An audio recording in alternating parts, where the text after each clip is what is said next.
Seguimos adelante aquí en Entre Líneas para hablar de una situación internacional, pero que eventualmente nos puede afectar. Y por eso rapidito le doy paso a Nicolás Núñez. Tal como se los habíamos anunciado, vamos a recibir aquí en nuestro programa al profesor Eduardo Savio, especialista en enfermedades infecciosas y además miembro por Latinoamérica del Consejo Asesor de la Sociedad Internacional de Infectología. Gracias por acompañarnos. Buenas noches. Bueno, a ver, hay casi 1000 personas muertas por el ébola en todo el mundo. Hay como un rebrote de esta enfermedad que se descubrió ya por la década de los 70. Pero si tiene que explicar en pocas líneas qué es el ébola y cómo se propaga, ¿qué le decimos a la teleaudiencia? O sea, es una enfermedad viral que produce una fiebre hemorrágica sumamente severa que en gran parte de los casos lleva a la mortalidad. ¿Qué es lo que sucedió? Esto siempre apareció en pequeños brotes en lugares muy remotos de África Central. Hay un murciélago que los transmite a los animales salvajes y esos animales que enferman por sus fluidos, secreciones, contacto con la carne, con lo que sea, afectan a las personas. Y las personas clásicamente hacen una enfermedad que empieza con dolor de cabeza, fiebre, dolor de garganta, dolores musculares, cansancio.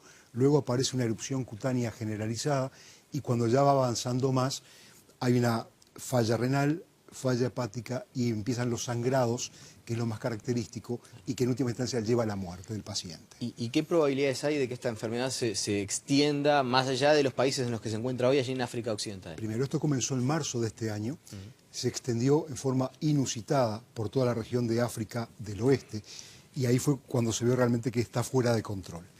En caso de que no se tomen medidas excepcionales en la región de África para contener in situ este brote, habría alguna chance que hacia el exterior salgan casos. Y eso sería extremadamente grave. ¿Por qué?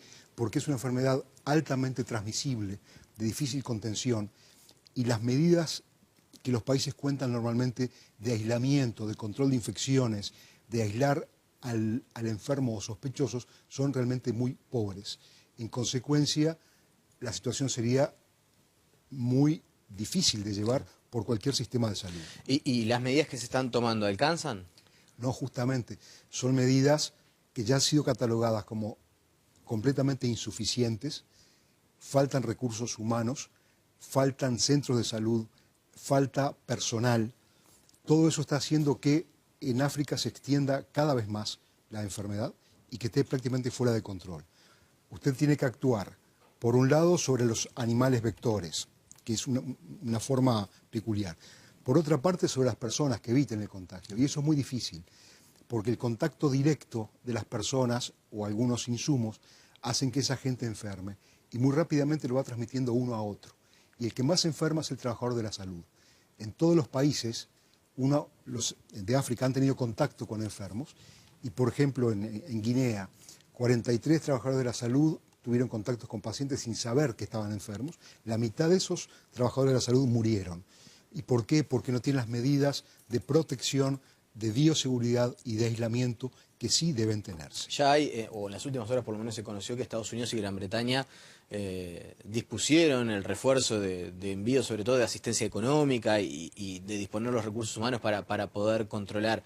¿Usted entiende que en qué tiempo podría llegar a extenderse en caso de no tomarse las medidas y los recaudos necesarios? Ya está muy extendido y hay que trabajar sobre la marcha. Esto puede durar meses. Fíjese, en el día de hoy, por ejemplo, hubo un misionero norteamericano que ahora está en los Estados Unidos siendo asistido, que fue un caso.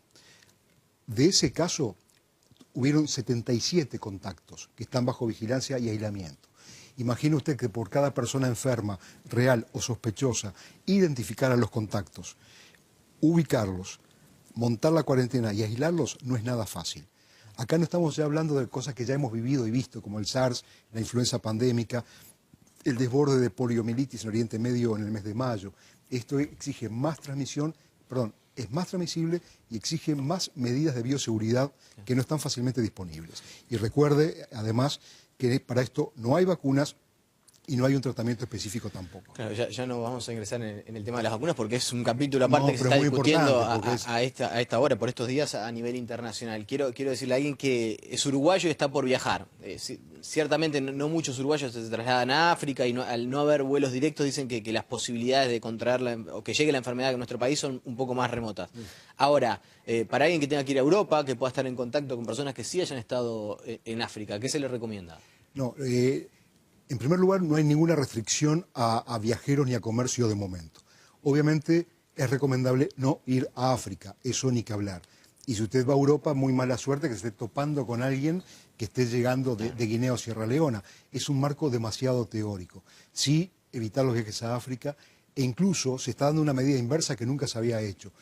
Se solicita que las personas en África no estén saliendo de sus países en viajes internacionales, lo cual no es obligatorio, pero sí es recomendable. Por lo tanto, el esfuerzo internacional está en fortalecer a la región e intentar contener este brote inusitado en ese lugar antes que más casos salgan. Que de hecho no hay casos afuera, los que hay son gente trasladada y que están en unas condiciones muy especiales. Bueno, y ya sobre el final le consulto el tema este de las vacunas, porque ciertamente hay una discusión, incluso en el día de hoy, en la Organización Mundial de la Salud, acerca de si hay que utilizar o no experimentos de vacunas que han dado resultado en algún caso, pero bueno, ante la contingencia, poder profundizar la utilización de estos experimentos. ¿Usted tiene alguna posición formada al respecto? Sí, claro, estamos todavía más atrás de eso. Nunca se trabajó mucho en vacunas de ébola porque era una enfermedad muy pequeña que afectaba a muy poca gente, no había como interés en desarrollo. Es una enfermedad negligenciada, como se la llama. Hace unos 10, 11 años los NIH de los Estados Unidos están trabajando en un protocolo de vacuna, pero lejos de tenerlo afinado. Ahora, por razones humanitarias y de necesidad, se va a hacer un fast track, un camino rápido, para que una vacuna que ni siquiera está en la fase 1 de ensayo en animales pueda potencialmente ser brindada a personas afectadas en esa área. Por lo tanto, y tal como están las cosas hoy y de no cambiar, la vacuna sería mucho más prematura.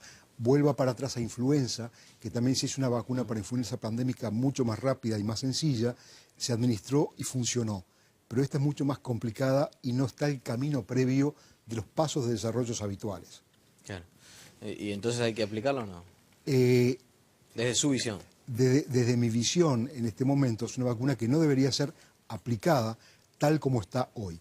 Si algo sucede en los próximos meses que dé niveles mínimos de eficacia, inmunogenicidad, seguridad y conocer efectos adversos, debería hacerse.